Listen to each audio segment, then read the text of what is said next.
Does Michael Jordan actually have the worst shoe deal of all time? The worst. The worst. Why If so? you look at, I'm gonna tell you why I say that. If you look at Jordan Network and you look at how long over 30 years Air Jordan has been selling out. You know what I'm saying? And they have been making billions upon billions upon billions of dollars. And when I look at the deal, I'm like, damn. Like over 30 years, y'all making all these billions. And Michael Jordan, a few years ago, he just hit the billionaire mark when he bought the Hornets. Yeah. But I'm saying that you got to think about it like this. So Nike has Jordan deal, right? And how many shoes does Nike make that get a look because of Jordan? Like how many? I'm not saying directly. I'm saying just because Jordan made Nike so big and Nike made Jordan so big, people respect Nike as a shoe company. So it's other athletes that might, you know what I'm saying? So they make a bunch of money off of Jordans, but they also make a bunch of money off of their name. They built each other, you know what I'm saying? So it's not a favorable deal in his, or like he's not getting the upper hand, but in the long run, it's like, bro, you have your own brand. Like you can eat. I don't know how that deal works, but you got a whole brand and you have the shoe with us. So you know what I'm saying? It's like you got your own industry, bro. We gave it's an industry of Jordans. I think at first he had a bad deal, but I don't know if you can call it a bad deal. I just think it was a new deal. It was new for him. Like it was new for the player. To that magnitude, it was a new company starting out. And I think he got more money on the back end once he retired from Nike.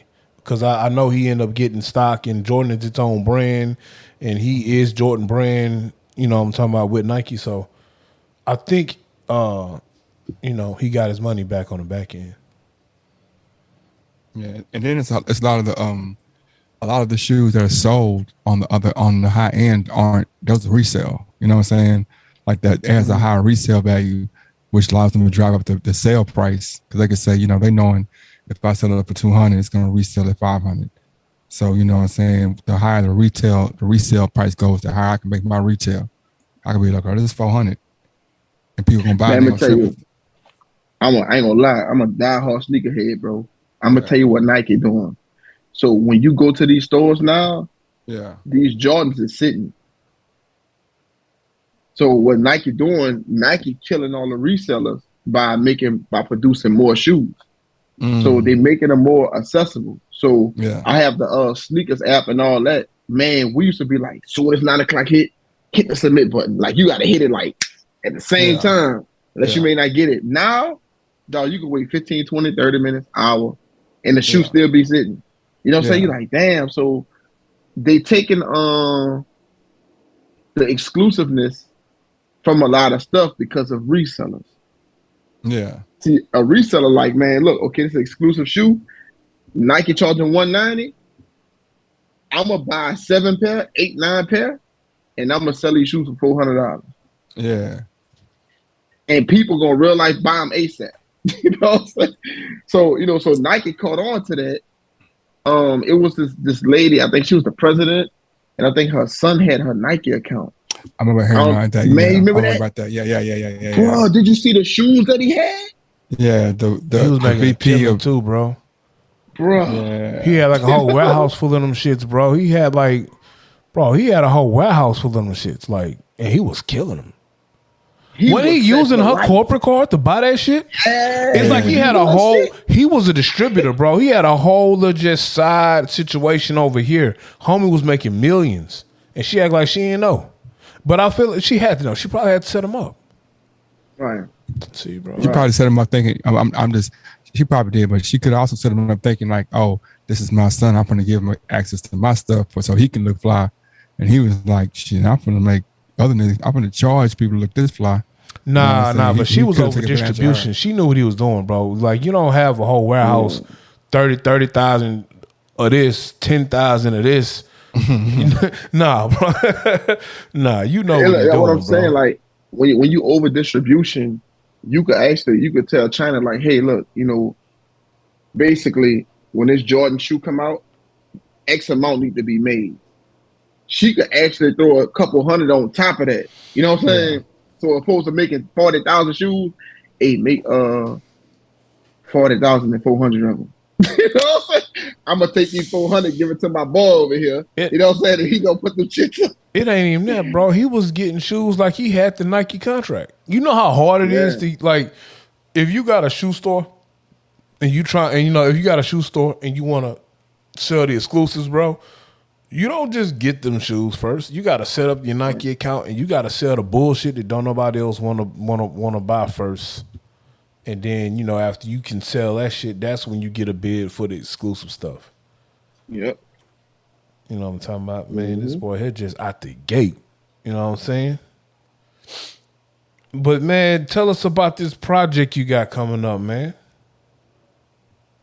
The two piece came out. It came out like 2 weeks ago, 2.5 weeks ago. I'm currently working on another one right now. But man, a 2 piece and a biscuit, man, it was crazy. I just wanted, something, just something bite size for people because I understand like how it is today with consumers. Mm-hmm. So I tell everybody like when you get in the music business, understand that it's a business. So I be reading this book, how to influence friends and I gotta look at the name. It's an audio book I be listening to. So, how to sell to people and stuff like that. So how to win people and stuff like that. So what I do is, all these like some of the books that I actually read, I apply it because I understand that selling something is more psychological than anything. You know what I mean? So you don't want people to feel like they got or sold or something like that. You want to sell an experience. So when I did a 2 piece and a biscuit, the name's super catchy. You know what I'm saying? Like 2 pieces and a biscuit. Yeah, hit you with this quick 2 piece right quick. You know what I'm saying? So when people actually listen to when they actually listen to the song, my first video was Betrayed, the Betrayed video. Yeah. Is it out already? Yeah, it's out. It's out. Where can we catch that? YouTube. Catch it on YouTube. I checked it out. KOC Go Betrayed. So when I did that, I did a Lonely Child. I did a record called Love in the 90s, a real R&B song. So as crazy as it may sound, bro, people like they ate it up and they constantly. It's only 3 songs, the EP. They constantly listen to all 3 of the songs, so it started running streams up and stuff like that. So I understand how a lot of stuff works, and I know like attention spans and stuff like that. So I'm like, you know what? I'm gonna hit y'all with like 7 songs here, stuff like that. You know what I'm saying? But man, other than that, that shit going crazy though. Like selling back home, Louisiana, Mississippi. My Texas people always show me love, but yeah, 3 songs, that shit going crazy. Yeah, I gotta check the Betrayed out, man. That was a cool video. I like the concept of it. I like all the concepts of your visuals, man. They be pretty fire. So I definitely got to check that one out. Why nigga never say, man, that them first 2, they was hard, but that one, man, I don't know, shit, I couldn't get with it. How come? I'm not saying that. I'm just saying people aren't always honest with you when it comes to the art, and I understand why, because it's somebody's art, and you don't want to like people are defensive of their art. But then I think it should be that way though. Yeah, I think it should be that way. Yeah. It's people that be like, man, if you made a bad movie, man, not even if your movie is. What are you laughing at, bro? What are you laughing at? Boy, you something else, man. You something else, bro. Something else, man. But nah, I ain't saying the movie bad or that the song is bad. I'm just saying that. Sometimes we need to be honest with our people, man, and just be honest. Like, yeah, man, I gotta see another one, man, to see the improvement, man, because this is a good first effort. You know what I'm saying? It wasn't bad. I'm not talking about your album. I'm just talking about. I want people to say it to people sometimes, like it was a good first effort, man. You know what I'm saying? Don't try to tell me this to the next Pac shit, man, because this ain't even Outlaws. But you know what I'm saying? We always try to like. Don't be honest with people, man. Don't be honest because people say you hate, man. That's that word, they hating word. That's the worst word That's the worst word. People say everything is hating, bro. It's like, damn, what is? So what's an opinion, man? I'm gonna tell you this, right? Let's say if you look at when you look at music, right? Yeah. What I tell people is like it's 7.78 billion people in the world. Yeah. So we could take the wackest song out there and it'll be 100, 300,000 people that actually like it. But it's the artist's job to find those people. So because music is a business, you know what I'm saying? So when you have a product, your music is your product. So when you have a product, it's your job to find people that's going to actually like your product and support you. So, like I've heard that before. Like, oh man, I ain't really feeling that. Like, isn't that, man, that's cool. Yeah. Like, you know what I'm saying? Like, shit, Yeah, like it's 7 motherfuckers over there that is. So, you know what I'm saying? Because people got to understand, no matter what you make, whether it's food, all kinds of shit. Like, you know, everybody not gonna really, you know, like, you know what I'm saying? Yeah. So, but I think a lot of people, I think where they'll come up short at mentally is they want to please everybody. They want everybody to like something. And I'm a realistic person. Like, you know what I'm saying? Like, I'm a very realistic person. Like, it's not going to be pleasing to everybody. Man, one of my partners told me, like, man, I ain't trying to hear your shit. I'm like, okay, cool. He was like, you don't talk about selling dope, nigga. I like dope selling music. You know what I'm saying? I'm like, that's what's up. Like, you know what I'm saying? I'm like, shit, nigga, I'm glad you're being honest. Like, you know what I mean? So you're like, nah. He said, it ain't nothing towards you. I just like dope selling shit. Yeah. I'm like, okay. Like, you know, yeah, I don't be, you know, I'm like, shit, all right. Yeah. Yeah, that's was I think that's the beauty about art. And no matter what art it is that you're talking about, it's always something for somebody. And you know, some people gonna love it, some people gonna hate it. Like me personally, this Basquiat shit. You know what I'm saying? I be looking at some of that shit. Why y'all paying this much money for that? Like the 6-year-old. Are you anti LGBTQ2 artists or something? Damn, because I don't like because I'm saying this Basquiat shit look like scribbling sometimes. That makes me anti. Yeah, man. You can't say nothing against can't say nothing against that community, bro. But see, look, that's crazy, bro. Honestly, but look, it goes back to what I said though. This shit's psychological. Like you gotta look at how they sell this shit to these people. If you go to an art gallery, they don't just let you look at pictures. They actually tell you shit. Like, you know what I'm saying? They be telling you shit and they get in your head like this is not a piece of paper. It is the canvas of life. The artist made sure he kept all 4 sides square so that you can see that life has an ending. He painted it hard white and strokes up and down and circular so you couldn't tell that he actually painted it. Yeah. This is art. Hey, some people can literally get a canvas and just splatter paint on it, throw it on the wall, and it's art, and somebody is gonna break that shit. Oh, it's so abstract. All this other bullshit, and then because celebrity A bought that shit, now that shit hot, and everybody want to go buy the next splatter painting. That's how I feel like that Basquiat shit, bro. Like, get ready to put the pause button, man.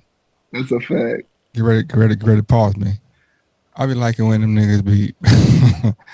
I be liking when they just be getting ridiculous with the stuff, man. They'll get like 3 broads naked or something, like put red paint on one titty and let blue and just slap it on the wall. And they go put yellow paint on his dick and hit it against the wall, and they be like, art. You know what I'm saying? I be like, that should be killing me. I be like, man, these guys here are geniuses. These are the real geniuses. They have figured out the matrix, man. They're like, man, we can do anything, man, as long as it's more outlandish than the thing that we thought last time. Man. So let me ask you this: like, what is so? Maybe I'm tripping, but what is so amazing about the Mona Lisa picture? It's a mental thing, man. It's a mind thing. See what I'm saying? It's a mind thing. I don't know. No, I mean, per the you know, the experts or the, you know, the historians, one is very detailed and it's true to, most times the artists in those days, all the time, are sensationalists with how they draw people. Everybody's cheekbones are perfect. Everybody's nose is the right way. Everybody's eyes are, but it's set perfectly like a real person, one. And then two, the smirk is like, to make a painting like that, or to make any kind of painting and have an expression like that, that is so like, it has like 15,000 questions to it. Like, is she smirking in a sexual manner? Is it in a sneaky manner? Is she trying to, it's 1,000 questions that can come from that, just from that smirk, you know what I'm saying? What is she smiling at? So that's part of the allure of the painting, you know what I'm saying? Because it was, I don't want to say groundbreaking, but it was unique in that way. At one point, when they're trying to say that she could have been a man as well. Yeah, that's what I'm saying. Yeah. I heard that shit. I feel like it's just like right now with tennis shoes, some shit come out and they be ugly as fuck, and it just take the right person to hype them hoes up, and every hype beast want them. I think it's the same way with some of this art shit too, bro. Facts. I mean, I say yes, but I also say that there are people, just like, with music or any other art form, that are product experts. No, I'm joking. That are no, that is true though. No, 100% true. No, but I'm gonna say that there are people who in the art are able to explain some of the confusion that the naked eye might see. It's like the people in rap that are vouch for MF Doom. You know what I'm saying? When the common listener will be like, this nigga talking crazy. You know what I'm saying? Or they're rap aficionados or rap, heads, or no, I'm sorry, jazz heads that are explaining to you Al Jarreau. And like the common ear be like, this nigga's making noises, man. You know what I'm saying? So I think it goes both ways. You know what I'm saying? Yeah, it look crazy. Sometimes it is. Sometimes like that's their genius, bro, to figure it out. Like, man, I can do anything. Like, that's what I'm saying. They know it's ridiculous, man. But like, they figured out that if I just be serious with my ridiculousness, man, they gonna buy it, man. So basically, all this shit. Well, technically, business is all about convincing. And yeah, there's what's it called? Inferred. What's the word? What it's called? When it's just like people put a price on things that really shouldn't have a price on them. Just like diamonds. Like, why do they cost so much? Because somebody said they cost. Just why? You know what I'm saying? Yeah, they hyped the nigga up for that shit and then gave you a reason to buy him and then gave you a reason to spend X amount of dollars on him.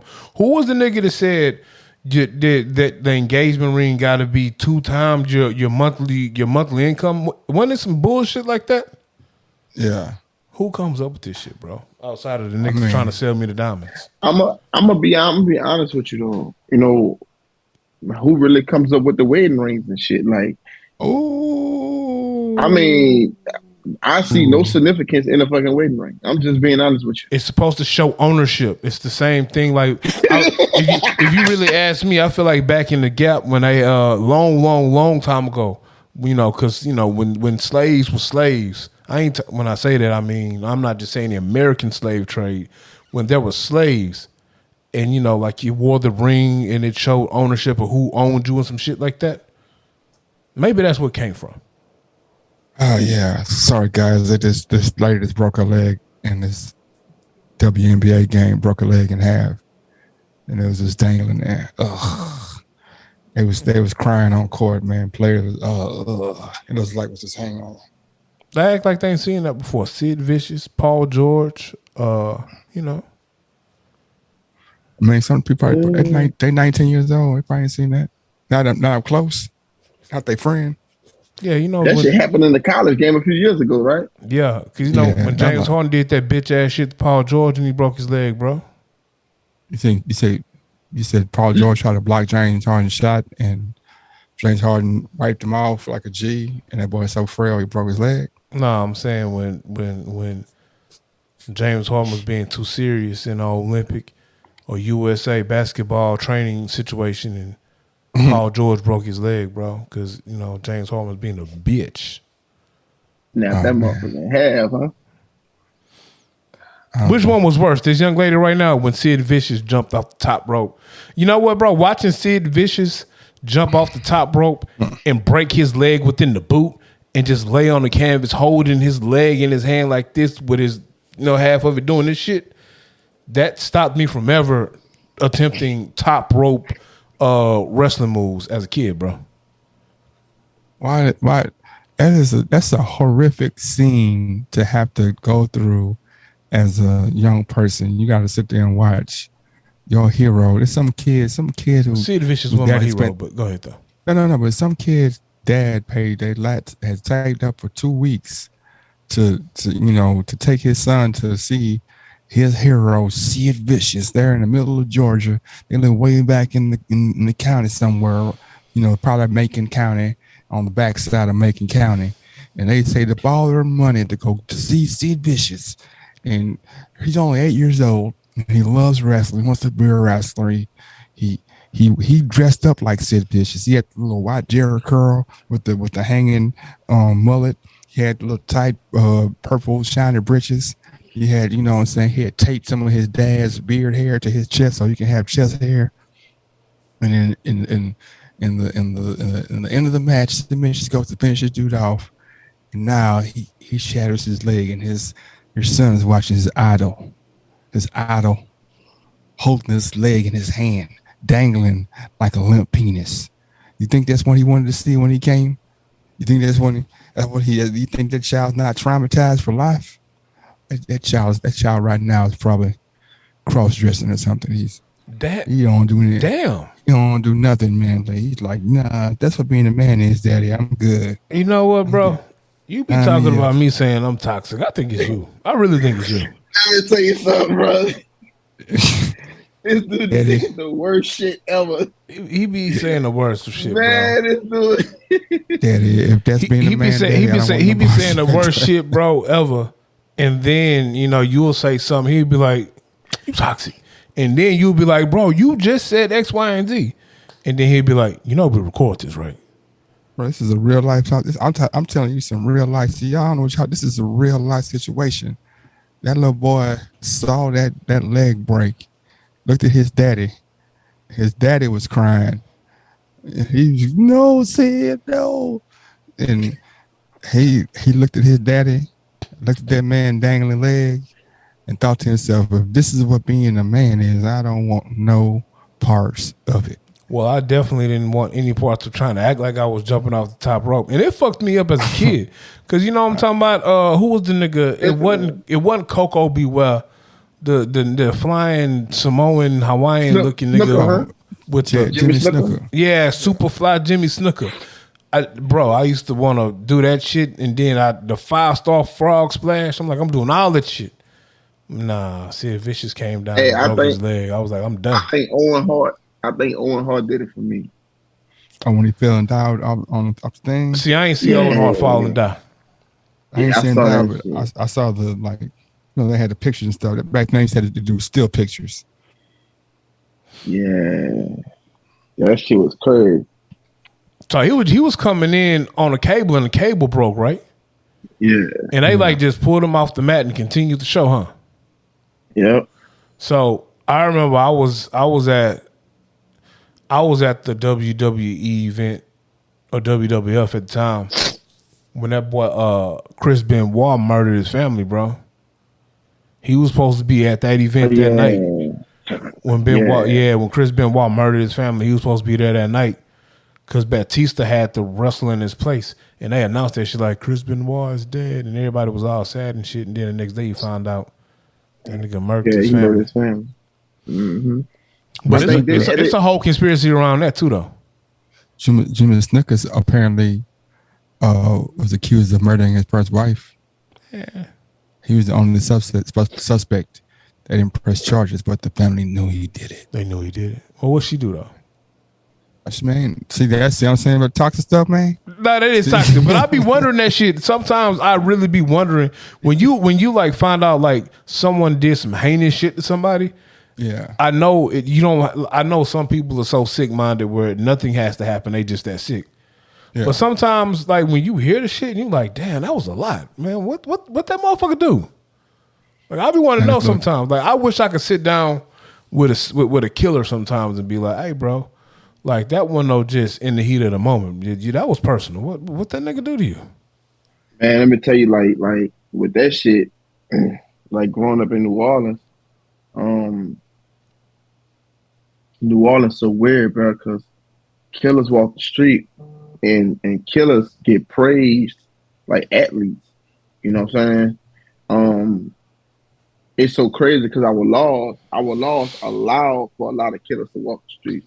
So what we learned early was based on how somebody got killed, you could tell if that shit was an accident or that shit was personal. Mm-hmm. Like a motherfucker did some shit. Like if somebody stand over you and keep hitting you, that shit was straight out of rage. Like, you know what I'm saying? Like, so when you look at like what you just said, like what was the trigger? Something 9 times out of 10, something had to happen before that shit to make somebody that upset to do that to you. Like, you know what I mean? It ain't no, oh, he just got hit once in the neck or type shit. Like, okay, well, he probably was shooting at somebody else. Somebody else got hit type shit. Like, you know what I'm saying? So, nah, this man got shot 18 times. Like, come on, bro. You know what I'm saying? So you be like, damn, like, man, what homie did? Because I be thinking like that. Like, most people, they'll look at what's presented, what happened. Mm-hmm. But I'd be like, man, what's the backstory? Like, you know what I'm saying? Like, damn, what homie did like that? And then when you actually sometimes find out some shit, you be like, honestly, you probably be like, well, shit, he probably deserved that shit, man. Like, you know what I'm saying? Sad to say. But, you know, you'll hear, oh, well, he raped somebody's sister or he did some shit like that. You be like, well, I don't feel that bad for him. You know, God bless his soul, but it ain't like somebody just woke up this morning and like, I'm just going to shoot the first nigga I see 40 times. Like, you know what I mean? So 45 times in the head and then kick him. I told this little kid, man, they had like an argument. Well, they're finna fight. I was doing some stuff last week, and these two young people, and they weren't little kids. They're like 17. And, you know, but this is like a real live tournament. You know what I'm saying? So when the kid gets mad, he says he want to fight. They gotta hold him back. You know what I'm saying? They hold him back. He gets mad and leaves. So they asked me like, man, you gotta do this. What happened, man? I'm like, I don't know. I'm like, I don't care. I go ask the dude like, what you say to him, man, to make him that mad? You know what I'm saying? I just want to know, not because you're in trouble, but because I just want to be able to have it in my pocket to use it somebody else, man, in case, you know, because it must have been good because he was really, really mad. He said, I ain't saying nothing, man. He just was mad because we winning. I said, oh, like, for real, man, you could tell me, man. I just want to know what you said, you know what I'm saying? So I can, you know, so I can laugh, one, and two, so I can have that in my pocket.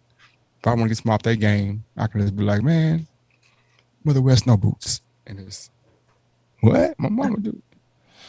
Nah, I really be wanting to know. Like, I am intrigued with serial killers. I like to watch the docs and all that shit. Because I really be wanting to know what motivated you to do that bullshit. Like, when you hear about these niggas that then kill somebody and chop them up in pieces and put them in oil barrels around they 200-acre property, and then you find out they like, or the heir to X, Y, and Z. I'm like, bro, you are rich, or you are just living a normal, nice life. What motivated you to do that shit? You found out that I'm an alien. I know what I gotta do now. You seen any good alien movies lately?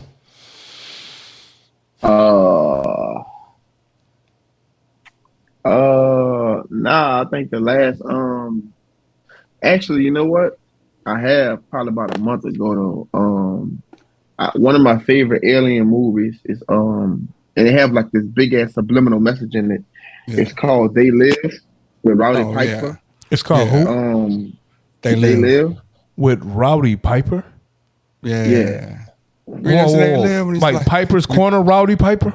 Yeah, when he had the glasses on, he like, yeah, the wrestler. Yeah, he like, he got the glasses and that shit amazing, bro. Yeah, you watch that shit.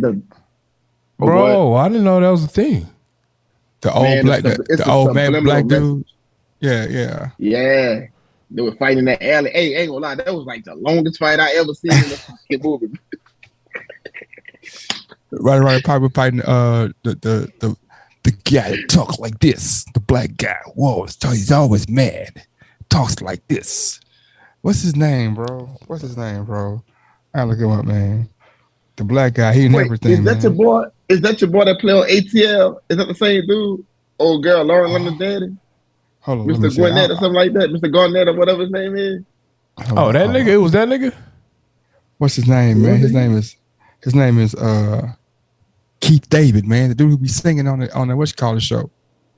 Keith David, man. He was a preacher in one of his little sitcoms, wasn't he? Man, Keith David, man. This dude right here, man. Keith David. Yeah. He always either Yeah, no that's good it. nigga. He always That's either a him. no good nigga or like a shady preacher, bro. Man, I Right. swear to God, bro. They fought literally probably about 5 minutes movie time, bro. Yeah, that's a long fight scene then, bro. I'm talking about slamming each other, body slamming each other back. I'm like, golly, Bro. man. Yeah.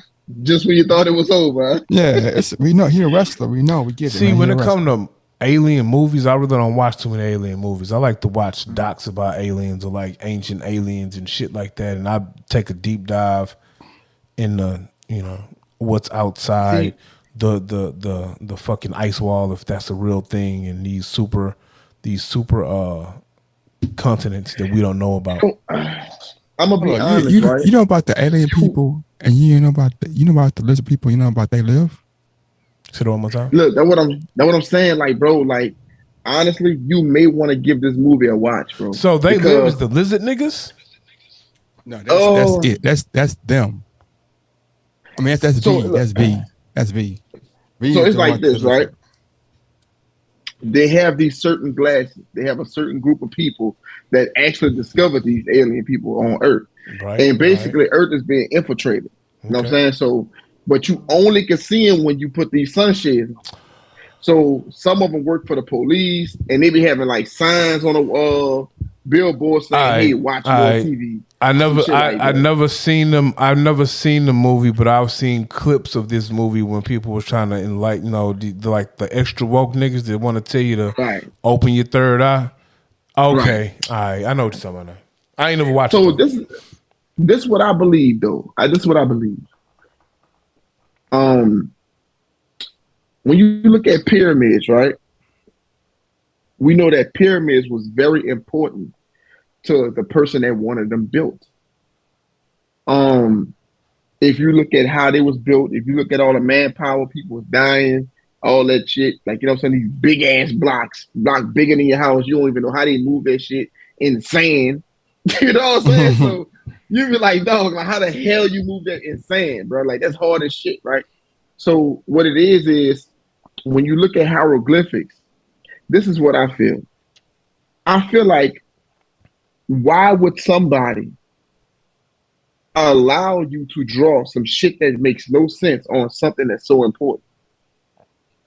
So when you look at the hieroglyphics in these pyramids, these people is really drawing that they was having contact with something that was flying from somewhere else. Mm-hmm. So if it wasn't real, why would they allow someone to draw that shit on something that was actually probably the most important thing in all of Egypt? Because when you think about Egypt, growing up, what was one of the first things that was attached to Egypt? Pyramids. So, and that's till this day. The pyramids are thousands and thousands of years old. So why would they actually draw some shit that they did not see? So my thing is this. Honestly, I believe that a lot of technology that we have, I believe that we had assistance. I also believe that everything about the Earth, solar system, and universe isn't what we think it is. Because let's use the Bible, for example. You know, people, if you want to abide by the Bible, you can't pick and choose what you want to abide by in the Bible. So if you want to live by it, you gotta live by the whole thing. And honestly, the Bible actually talks different about the earth, the sun, and our solar system. The Bible actually talks about the earth being flat. The Bible actually talks about the earth don't even supposed to move. It's supposed to be still. And that's in the book of Psalms, chapter 104, verse 5. It's right there. You know what I'm saying? Like basically the earth belong in one spot. So this is my whole piece with it, right? A mouth will say any fucking thing, but you judge off actions. You could judge off actions, and we listening to what people say. We never been out there to really see it for ourselves, right? So let's just be honest, right? If I was to sit up here and say, hey, y'all, the earth is flat. The earth is flat and X, Y, Z. A lot of people are like, oh, you crazy, whatever, whatever. And I would ask the question, can you prove I'm crazy? Have you been up there to see that this motherfucker around? Because if why you actually why I gotta go up to know what's around? How do you know it's around no book? I just asked you a question. I would assume that it's spherical because of the way that we move. Meaning, like when I drive from here to somewhere else, the time wouldn't change if it was flat. If it was flat, it'd be no such thing. If you couldn't have a time change on a flat place because it would be the same time because it doesn't make sense. When you look at time is an appointed measurement. Let's say, for instance, right? So no, but I'm saying I ain't talking about the time. I'm talking about right now. 2 hours ago in LA, the sun was going down. Well, the sun was down in Houston at that same time. The concept. So let me ask you this: but what if it's a disc, and let's say if the sun is off, and what if the sun actually goes around, but the light doesn't cover the whole thing?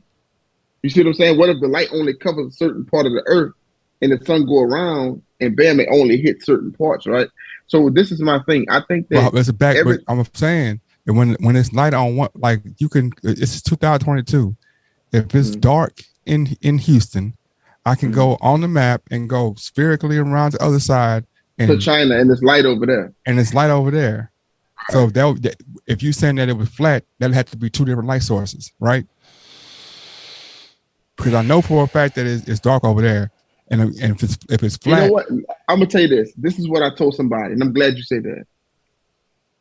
I don't think the earth, I don't think, I was just giving an example as far as with the earth being flat. I don't think that the earth is flat all around. I think that it has its own shape to it, right? Yeah. So, because when we look at it, how could it really be round when you have mountains, valleys, hills, ocean depths? You have all these type of things. So when you really look at, like, for instance, even with time aspect, we measure everything off of Earth's time. So let's say, for instance, if I'm born on Earth and you're born on Mars at the exact same time. Yeah. 1 year or whatever, you're gonna be it takes the Earth 365 days to revolve around the sun, but it takes Mars nearly double the time to revolve around the sun. So technically it's the same age, but they're going to be like, well, hey, you older because my planet revolved around the sun faster than yours. You know what I'm saying? So you be like, well, does it really make sense? You know what I'm saying? Well, no. But in that instance, I would say that's just like saying, well, I mean, that in that instance, if you measuring time by the way we measure time on somewhere else, then it's gonna match up to how you want to. So if I'm saying that we're using this measurement, ounces, right, over here, and they use gallons.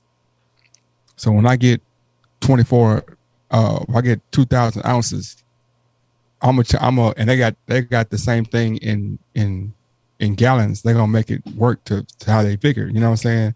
It doesn't mean that I'm not older. He's not younger. We're the same age. That's not true. Actually, astronauts who spend extended periods on a space station age slower, right? on Earth. Like, that's a fact. Huh? Yeah, people who spend extended. It's nigga. I'm not a scientist. I don't know how. I'm just saying it's a fact. It's been proven that people who spend extended periods on the space station are actually aging slower than people on Or, Earth. so let me ask you this: do you think that gravity and oxygen is the reason why we age the way we do? I think gravity has a part to play in it because it's affecting your body. So if you're in a gravity less environment, it's less strain on your body. See, the reason why I also brought up oxygen is because when you look at something that's vacuum sealed, it stays preserved for a long period of time. But when oxygen hit it, it starts to deteriorate. So if you look at our bodies isn't as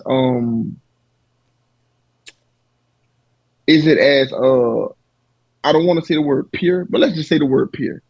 Our bodies isn't as pure as we was when we was a newborn compared to what it is now.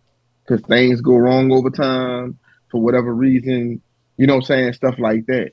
So when I look at like gravity, and I look at oxygen and stuff like that, I'm like, yo, like, what if the thing that we need is a thing that's getting rid of us slowly but surely? I thought it was just the Hennessy. I was reading. I heard you, but yeah. At the end of the day, the conversation about, certain things on scientific levels, like it's layered, you know what I'm saying? And I think that it is layered, but it's also, you have to be pragmatic when you're talking about it. You know what I'm saying? Meaning like, I'm not gonna put the measurements of dog barks on cats, but there's a medium ground that both of them operate on. They both have decibels of sound, so I'm gonna measure them both on the same decibel of sound as opposed to trying to measure one on dogs and cats, because it's gonna now we can't match these two different things. They're totally different, but we can find the common ground and then build from there. And that's the measurement.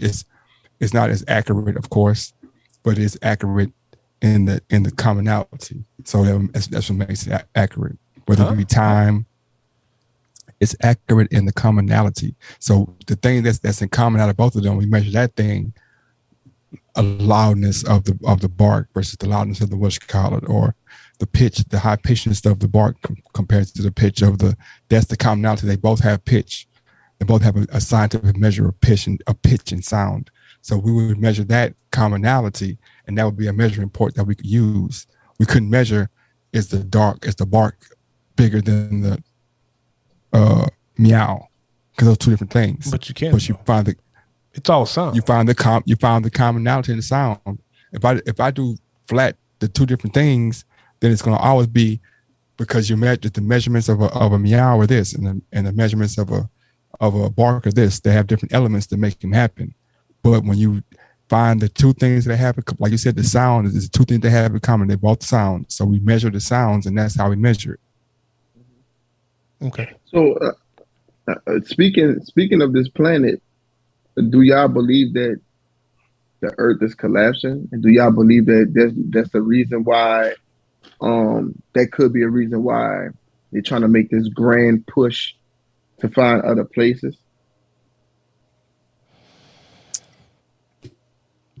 You go first, Dub. I just think I think man is curious and they want to explore. Space is like the great next horizon. So I think they just want to go populate another planet. Say I did this. I went to Mars or whatever. I don't know if the planet is collapsing. I mean, if it is collapsing, it's going to be another 100,000 years before it does. No one truly knows, to be honest with you. I just think it's crazy we know more about space than the oceans on our own Earth. It could be like a whole race of motherfuckers living just... I don't think it's too crazy, because I think, like I said, I'm sorry, but you said it could be a whole... It could be like a whole race of motherfuckers just in the ocean. Yeah. I think that statement is true, but it also says that we've only explored space to the amount that we've explored the ocean. Like there's spots in the ocean that we can't explore yet. We don't have the ability to explore. And there are parts of space that we can't explore. We just can go further into space than we can in the ocean because it didn't have the same limitations. If we can figure out propulsion in space, I think they can go wherever they want to. Now, when you talk about going into the ground, I mean, doing the water, like they talking about pressurization. You're talking about all types of different things. You know what I'm saying? So it's not the same. There's not pressure in space. It's not the same. Not like that. It's not the same obstacle, but the obstacles are similar. Like you just said, the commonality of it all in both areas, both outer space and exploring the sea. You both have restraints on how far man travel can go. Man can't dive only but so far before all the metals that we know to use will get crushed and you're going to die from pressurization. Same thing with space travel. Man can only go but so far on life support, on fuel to get you where you need to go, things like that. So it's like you said, a couple minutes ago. Different problems, but same roadblock. You see, we have something that have reached interstellar space right now. I forgot what they call it. The satellite. Oh, you talking about that one satellite? I forgot the name of it. It goes. They shot it out, and then they can shoot out even further. And they brought us this picture of these little things look like Christmas tree lights. What's the name of it? I be fucking with what your boy what's that man name, bro? The black dude. Tyson. Neil deGrasse Tyson. Neil deGrasse Tyson. Yeah, because it was slingshotting off of planet's gravity and stuff like that, huh? Yeah. See, that's what I'm saying. The difference between space and the sea is like I said, the sea. If we don't have a telescope to look into the sea, we can go down and look. Like you said, we can't get but so far. Whereas in space, we can pretty much go as far. It's not the restriction of you can only go this far before shit start breaking. It's just far. It is though. I mean, like you said, they just shot one telescope out to shoot out to another one. So you can't do that, and you can't do that in the ocean because when you get to certain things, start breaking. So that you can go further into space than you can into the ocean, which is so let me ask odd. you this, right? When the Titanic was explored, that part that part of the ocean probably wasn't that deep as other parts, right? Yeah, exactly. Yeah. You talking about when the Titanic sank? Yeah. Yeah, when it sank, because the Titanic's been explored a few times. Yeah, but it wasn't in the deepest part of the ocean. No, it's not in the deepest part of the ocean. Yeah. And you know what? That's so the Mariana Trench, the deepest part, right? I think that's the deepest part that we have explored. I don't know if it's the deepest part. You got submarines. You got like military submarines. I think they can hit that area. The funny thing is, they always come with new species they find under they find new species all the time when they do because they are actively trying to get deeper in the ocean. Yeah, because just like you say, in space, they want to find space to be able to go out, and they also feel like they can go into the ocean and live. You know what I'm saying? I think they got some cameras that can go in spaces that humans can't go right now in the ocean. Oh yeah, of course. Oh yeah, of course. So and that's why I was saying it's literally the same problems with different roadblocks. I just think you go so far down in the ocean, it don't matter what kind of camera you got, it ain't no fucking light. Mm-hmm. So it's just dark, and you can't explore it with manned equipment because of the pressure. Do you think that we playing a dangerous game by doing all this though? I think it's some shit that's meant to not be unearthed. It's some shit that's here on the planet with us that is in its habitat and needs to stay in its habitat. Like you talking about Godzilla, I ain't gonna lie. I mean, if Godzilla is somewhere floating around in the depths of the sea, that motherfucker need to stay where he at. If there is some prehistoric 80-foot eel-like reptile that can come on ground and do what Godzilla does to Japan every time, it needs to stay where it's at. Why do you think? Why do you think? Or no, I was wondering, like, if there's creatures like that in the world or in the cosmos, wouldn't like the science say that they would probably not, like, if they ain't never been breathing air all this time and we unearth them, how they gonna be able to breathe air? What you talking about? What you mean? Like if they come out the ocean and we unearth them out the ocean, right? Okay. But they ocean animals. How they gonna breathe air to come and wreak havoc on? This is what I ask the movies all the time when they come out of the ocean. All of a sudden, Unless they can live in both habitats. I mean, you do have some sea creatures that can live on dry land as well as in the sea. Yeah, I think we had that kind of luck as humans to find the one super sub Mediterranean monster that is amphibious. No, I think if we really worried about some shit that's gonna fuck up the humans, it's probably gonna be when all this shit start thawing out some more in Antarctica, and some old ass bacteria gets unthawed, and then that's the thing that turns us all into zombies or something else, or it's just some shit that you can't stop. If your friend, you believe that we have something on this planet that has been sealed away from some people a long time ago that don't need to be unearthed? I do. I believe there's some shit that's sealed away we don't need to be fucking with. And curiosity is going to unearth that shit one day. You know, I think that honestly, I think that whatever that shit is, I think that shit could be in the pyramids, bro. Because they said that there's rooms in there that we can't even get in. Yeah, but see, I don't know if it's in the pyramids because you got so pyramids are all over the world, and that's what some people. I would assume now most people know, but that's what they don't understand. Like the Great Pyramids of Giza, that whole pyramid setup, how it's set up, the three pyramids, all that shit. It's in South America, it's in North America, it's all over the world. You can actually find these pyramids because they're actually set up to face a certain star constellation. Let me ask you this. So you look at Native Americans, you look at Africans, you know, natives was in South America, it was in Central America, Mexico, North America. And you look at Africans, you look at Egypt. Egypt is in Africa, of course. So when you look at pyramids, it's in Giza and in South America and stuff like that. Okay, you see some similarities, right? But then when you start looking at hunting tools and you start looking at complex hunting tools, as far as with a hunting tool that you just wouldn't up and think about all of a sudden, like a spear or something like that, okay, that could be a little bit more common sense, a little bit like, okay, hey, this thing is sharp, and if I plunge it hard enough, I could kill something. You know what I'm saying? I probably saw it kill a person or something like that, right? So let's say you take a stick, you bend it, you run a wire down, and you take another sharp object and you pull it back and you can shoot it off as a projectile.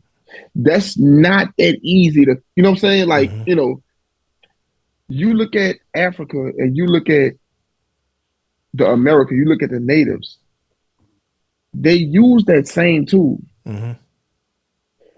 When you look at the way they was dressing similar. They were.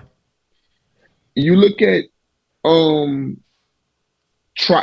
having a tribal foundation, similar.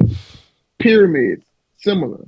Now, on record, these people have never crossed paths on record. Shouldn't have never crossed So paths. how in the world do these people know to do some of the same things when they don't even know somebody over there exists? So let's say if you make a car, you made the first car, you take your car around the world to show the world what you made, and you go to China and you see a car that's similar to yours, but you never met these people. These people never met you. That would actually make you like, you'd be like, hold on, what is the odds of that? It sounds like you got the information from the same person or similar people.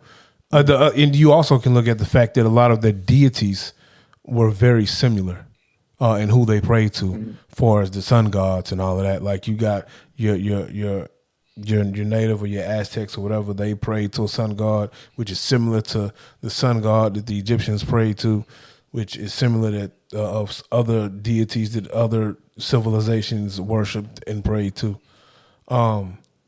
Unless you believe in the idea that there was just one supercontinent and then over time it broke up and spread apart. Because I think like I read a report, you can dig to a certain depth in Texas and find the exact same minerals that you would find in Africa. And they showed this illustration where if you take all the continents and you merge them together, they all fit like a puzzle. And that's the idea of there. At one point, there was one supercontinent. Was it Pangea or something like that? Yeah, some shit like that. So, the thing is, when I hear people say, "Oh, the life started in Africa," it was the oldest. We found the oldest living. I'm like, that's what you found. You know what I'm saying? But I'm like, bro, I'm more than sure you could find some bones in a lot of places that's just as old as bones in Africa. I'm not, one thing about me is that I try to stay open-minded, and I don't just like go with the flow all the time, because if it don't make sense, I'd be like, I wasn't there to know that life started there. Like, you know what I'm saying? I wasn't living. I wasn't even close to living. So my grandma is a Choctaw descent. She's a Choctaw, actually. Pure blood Choctaw. My dad, his mom is a Blackfoot. So when I'm listening to my grandma have conversations, I be hearing certain stuff, well, bless her soul, I hear certain stuff that she talked about, and, certain things, and how, we live off the earth and stuff like that. And, you'll hear the basic stuff, why we shouldn't do certain things, eat certain things, stuff like that. You know what I mean? So what it is when she talked about people of African, descent, she was like, bro, like, we are very, very similar. And she didn't even know how. So I asked, I said, so what if it was a deity, or what if it was another race of people, what they called Atlanteans? Oh, okay. From Atlantis, something like that. Yeah. What if they actually was communicating and showing, hey, look, I'm going to teach y'all this and I'm going to teach y'all this? Because what is the reason for the pyramids? Why would somebody just build that? Why would somebody sacrifice all that manpower to just build those things? I believe that it is something. I believe that it could be an energy source, or it could be something. They talk about Mayans. They haven't found not one Mayan bone. So these people just up and disappeared. You know what I mean? So when you look at certain things, and what did the Mayans build? That pyramid. Yeah, the pyramids. Right. But so in fairness, the Mayan pyramids and the pyramids around the world, it's more like pyramid-like structures. Like they're not the same. They're not structurally the same. Like the Mayan pyramids they have layers, and they're in block-like layers. They're pyramid-like, right, as opposed to the Egyptian pyramids, which are more triangular. And of course, you have the ones in the Celtic areas, which are not. They're all pyramid-like, but they're all set up. They're all set up for one specific star constellation. Like they're all set up together. It makes sense. Tell me, why does it make sense? How do all these civilizations know to set up something if they never met each other? If they never met each other, how do all these civilizations know the same information? Well, what I'm saying is, when I look up in the sky, whether I'm in East Texas or I'm in Russia, Georgia, I see the same stars. I see the North Star is the North Star no matter where I go. So You're talking about no pollution. You're talking about know, like the stars are probably bright. All right, so bright. let me ask you again. How do you get that? How does everybody get that exact same knowledge, though? What you mean? How does knowledge? everybody get that exact same knowledge, and then they get that knowledge to build things? That's the brightest star in the. That's the brightest star in the sky for everybody. I don't think you hearing what I'm saying. I'm saying we're why would they all know to do that? Yeah, why would we all have the same? No, we all have the same thing that we're looking at different points in time, different parts of the world. But when I look up, whether I'm in Norway or whether I'm in Africa, that star is the brightest star. So it makes sense that everybody would build something facing that star, because just the sensible people will be like, that must be something important because it's the biggest thing out there. Let's build. If we have a system, we can't make the system without paying homage to this thing. So it's all going to point towards that way in different ways, because they're all set towards the same constellation, which obviously might have been the brightest at the time, which is bright. It's still bright now. It's like I said, we have different factors that we can't see. Like if you go to the country and look up, it's different from how you look at it in the city, because you don't have no artificial light. So you realize that the pyramids in Giza are the same specs as the Aztec pyramids. You know that, right? They're not the same specs. They're built differently. Okay. All right. You pull a picture up, bro, and see that the steps of the pyramids in Giza are not on the outside, they're on the inside. So and the steps are on the outside. Because aesthetically it's different. If I'm telling you the dimensions are the same, like you think that can't be a thing? I can have something that aesthetically looks different, but dimensions are the same. Can't you have that? I mean, I would say, yeah, you can, but I would say from all the years that I've seen, they're built differently, bro. They look differently. They look different. Okay. One is flat topped. One is. They both have chambers on the inside. None of them have the capstones. Well, not. I don't think any of them have the capstones anymore. Maybe one does. I'm not sure. You know, I think that this is what I strongly believe. I believe that they was instructed by something or somebody to make that. I'm gonna tell you something. When you sit down and let's just go off the human mind, we look in the sky in hopes to see something. Yeah. When people stargaze, you stargaze in hopes to see something.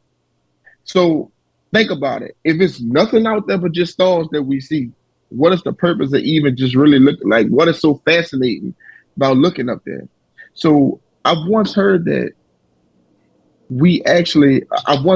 pyramids was built, and I've once heard that pyramids was built or whatever, and pyramids was built because one of the reasons was we is trying to find a way back home, or we trying to find where we came from. Mm-hmm. So when you actually stargaze and you look at certain things, you know how like a child, whenever you anticipate something, whether physically or mentally, you look towards it. Mm-hmm. So when you was a kid and your mama said, hey, I'm going to be pulling up in 5 minutes, if you knew where she was coming from and you were sitting outside, your mind and your eyes is going to be mainly towards where she would possibly be coming from. So when we actually look in the sky, and then when you look at hieroglyphics, these people was communicating with something from the sky. Mm-hmm. So what if that thing from the sky instructed them to make pyramids to probably communicate, or probably to it could be an energy beam or anything. You know what I'm saying? So when we look at it, a lot of us kind of sum things up from a surface level.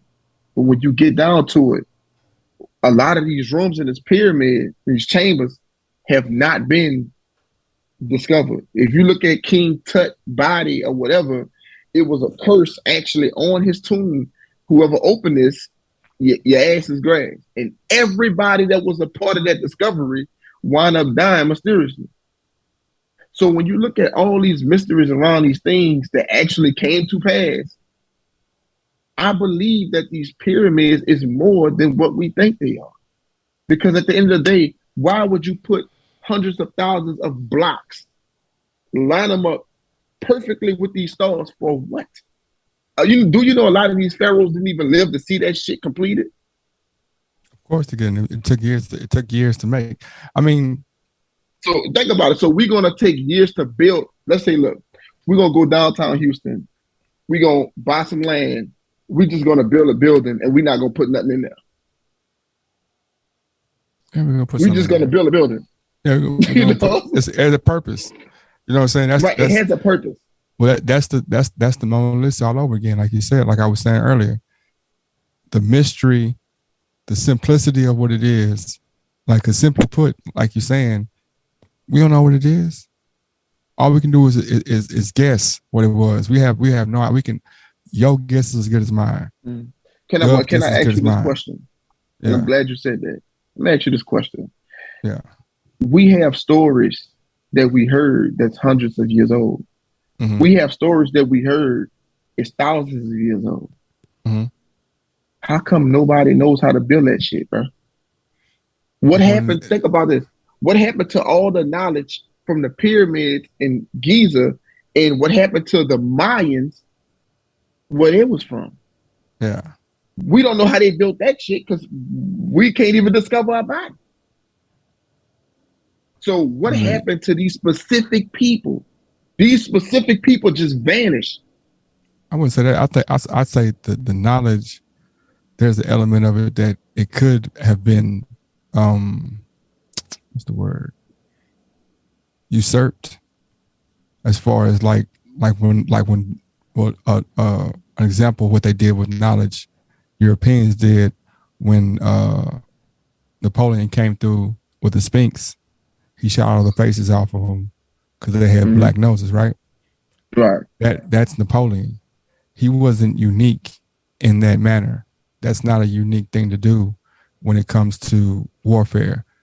When neighboring countries come in, they come in to erase the history of who they're taking. So it could be an element of I don't know if it was the Romans or it might have been the Moors that came to Egypt, and some of that history, that how it was made, and could have been lost forever. You know what I'm saying? So, and like I said, I'm not saying that I'm right or you wrong or anybody. I'm just saying that, you know, the mystery of it is the allure of it, because we don't know. if we knew, like we find out tidbits as life goes on, or as time, you know, we get tidbits, but next route we don't know. You know what I'm saying? We don't know because there's commonality in people. Like Asians have bow and arrows too. You know what I'm saying? And we know that geologically they were separated from the world for the longest. Like it was no getting over there to begin with. They didn't have technology that could even get through the mountains to get there, but yet they have bow and arrows. So, you know what I'm saying? Not saying that's your theory that's a viable one. It makes sense if it was somebody in between that was given, you know, game to both sides. But then how can that person, how can that being give game to them? And it's like they not on the water, they in the mountains. They surrounded by what you call it, you know what I'm saying? So it makes sense in one aspect. So like I said, nobody knows, you know what I'm saying? And all the theories have validity and are interesting to what's the word? To go through and to look at. It's just interesting to you know, because like I said, we all could be a little bit right, we all could be a lot wrong, we all could, or vice versa. Or, you know, it could be something that now one of us thought of. You know what I'm saying? It could be something that we couldn't. It's true life is strange in the fiction, man. This whole thing could be a game for somebody. It could be intergalactic game where they put all these people and things that they know don't go together and say, how long can this thing last? Because to them, they in their solar system, our year is a day. So they can watch this shit, you know, go on for, you know, whatever. Look at them human beings doing that dumb shit that they ain't gotta do. They don't see we gave them the animals and they fuck them over. They fucked the oceans off, man. Told y'all I was gonna do that shit. Give me my 15,000 rubles. Or my 27 million opaloids. True life, strange in the picture, man. the thing you'll never think it'd be the one that happened, man. Like, yeah, man, she just drove through the traffic light, man, and blew up the whole gas station, man. What? Yeah, man. Yeah, We went to church and shot up 12 kids, man. What? Man, them niggas finna trade Westbrook from what? KD said he not what? Like you couldn't believe this whole James Harden, KD, Kyrie, Westbrook. Man, you wouldn't. If I told you I was gonna have him 5 years ago, you said I was on drugs. I said LeBron gonna have. So basically, it's like this shit like one big ass show. Man, like true life is stranger than fiction, bro. If I told you in 2018 that LeBron James gonna have AD and Russell Westbrook and not get to the championship, you just said, first off, how the fuck you gonna get AD and Westbrook in the same year? You were like, man, that ain't even video game real. I'm just saying. Did you just take a conversation about advanced life and the mysteries of the old and turn it into basketball traits? Yep, because that shit is the same unbelievable, bro. That shit is exactly the same. If I told you that these people could fly, if I told you people can fly, man, you'd be like, nuh-uh. If I told you that James Harden would play, man, you can now. I mean, if I can tell any year, any trade, every year, the whole world says, "What? I never would have thought of that." Every year, in every sport. Okay. Every year, be like, "Huh, man, you lying?" LeBron did what? I would Jordan hope did what? If there is a superior race of puppet masters, I would hope that the dealings of the NBA are the last thing they're concerned about. But whatever form of alien popcorn they eat, I could see them eating it while watching LeBron James dunk. I mean, you don't think they looking at Snoop Dogg and thinking to themselves, man, we got this nigga. You know what? Man, let me tell you something. You just put something on my mind. So do you think that it could be humans that's scattered throughout the universe? I think the concept of Prometheus. have both of y'all seen Prometheus? Oh, for sure. Yeah, man. I think the concept of Prometheus. If I had to land on a theory and say this is what I think happened, I think the concept of Prometheus is about the best concept I've seen. Just, if I had to pick a theory. Right. That we are because I don't believe we're from Earth. I honestly don't believe that humans are from Earth. I believe we were placed here. So from another place that had the same similar. I think we were placed here from another place that had similar that we're similar to. I think we are a version of a alien race. If you ask me, that's what I think. I think we're a version of something else. We are someone's science experiment. When you look at the body and how it works, it's a science experiment, bro. Literally, women are incubators, bro. You ever seen a monkey? Of course, I've seen a monkey. You know, monkeys got ears. Of course, I know monkeys have ears. They never struck you as weird. It strikes me as a version of us that they didn't get right, so they sprinkled some more shit in the mix and cooked it up again and said, "Boom! I think we got it this time." You know that all mammals incubate their young, right? I understand. Sure. And reptiles incubate the young until they put them in the whatchamacallit and then put them out to an egg. And what's the point? I'm trying to get to the point. I'm asking, do you think all creatures were put here as an experiment, like only we were brought here? No. I don't think that's what I'm saying. Bro, all right. there's a website I love to go to called This Is Why I'm Broke. Okay. On This Is Why I'm Broke, they have this seeding pack. It's a seeding pack of different flowers. It's different species of flowers. All you have to do is take this seeding pack and just throw it in the lawn, bro. Whatever area you want it to be at, you just throw it in the lawn. And the magic happens. And you get 5 or 6 different species of flowering plants. Okay. All right. And if you don't constrain them, they'll take over your yard. Okay.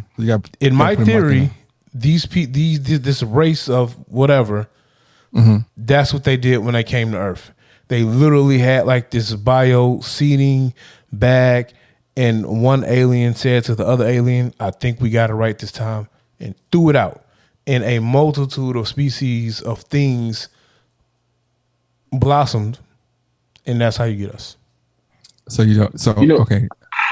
I'm gonna tell you, right? So I believe that the first humans here couldn't be babies, right? Because it wouldn't make sense. Okay. So I'm gonna tell you, right? So I believe that whatever created us, let's say for instance, look, when you're hungry, what do you do when you're hungry? You eat. What do you do when you're thirsty? You drink. Yeah. You had to be taught that. No, you didn't. I'm gonna give you an example. So when you was a baby, you could tell me what a hamburger is. You could tell me what steak, chicken. You could tell me what all that is. You could tell me what you know. Was. But I'm saying, but can you tell me what you know to eat and what you know not to eat? When I was a baby, I know what the food was. Yeah, you didn't know. I know that. So that's it. I know. I didn't. If you put I knew instinctively. I knew if something goes in my mouth to suck on it because that's probably a food source. I know in babies they look for nipples. That's why if you put a baby on a woman's chest, it will walk towards the nipple. It doesn't know particularly why, but it understands this is how I eat. So there are things that are innate in you when you're born that tell you, I need to eat. I don't know the specifics. My mind hasn't developed enough to be able to verbalize that's a hot dog, that's a hamburger. But I do know that those breads. Let's say, look, I'll let you have that. You can get past that part, right? Mm-hmm. Now when you get past that part, if nobody ever showed you what to eat and what food is, you really wouldn't know. You may look at glass and think you can eat that. Like you wouldn't know. You're gonna see the animals eat. You're gonna see things around you eat, and you're gonna mimic. That's how.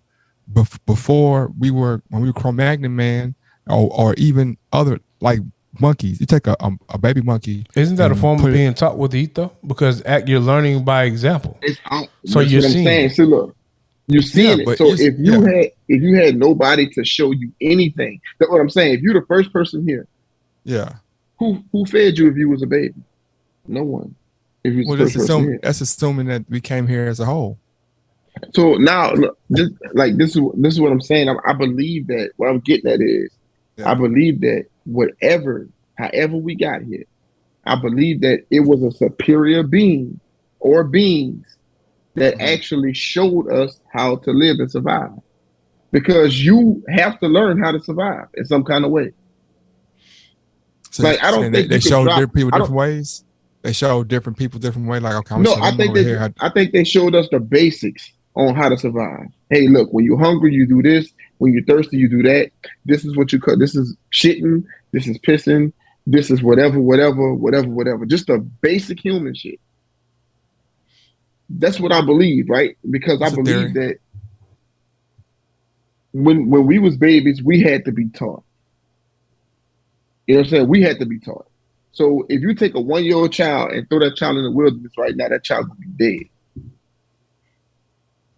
I can promise you that child would be dead. Yeah, right. But what I'm saying is, if the child is born, like what animal is born as a baby and left by itself to fend for itself? No. It actually is some. Which ones is it? There's what is it? Did leaves the baby because it can't walk or keep up and has to learn on its own. It's something. It's one of them, bro. So it's one out of actually, it's one and one. I'm not. But I'm It's saying- more than one. I'm just saying that theory. I think when you talk about that, human beings, and I read this somewhere. Human beings are one of the only species on Earth that, when they're born, have to be nursed for X amount of years before they can actually defend themselves in the wilderness. An elephant drops out, hits the earth, boom, they rolling, and they can do, like common shit that an adult elephant can do. Of course, there's a learning curve, and that's why you have to protect the young and things like that. Yeah. But for the most part, I think human beings are one of the most fragile species on Earth that need the that nursing. fragility. Yeah, but I'm going to say because we're talking about elephants and the animals are born also with more developed nerve endings and more developed muscles than human babies. Like a baby deer learns how to walk in 30 minutes, 30 seconds, quick. A baby elephant learns how to walk quick. It takes a human being some years to learn how to walk. We're not strong. We're not fragile. We're not born like that. You know what I'm saying? At this point. So that's why we have to be nurtured longer, because we're fragile, like you said. I understand the reasoning why. Yeah, and that's what I was getting at. I was like, like I believe that the first humans was here had to be here by an advanced race to actually show us, hey, look, I'm placing you here. This is what you can eat. This is what you can't eat, because if you eat this, you might die. You know what I'm saying? You may get sick. I wouldn't tell anybody to go in the wilderness and just start eating shit. Like, you know what I'm saying? You have to know. So you're saying the first humans could talk? The first humans got here talking already. So I'm really just backtracking, trying to clarify. I don't think it is. I think that language is something that was developed, but I think that I believe that just certain basic survival tips. Mm-hmm. I believe that those things was actually taught, because if you think about it, who taught them?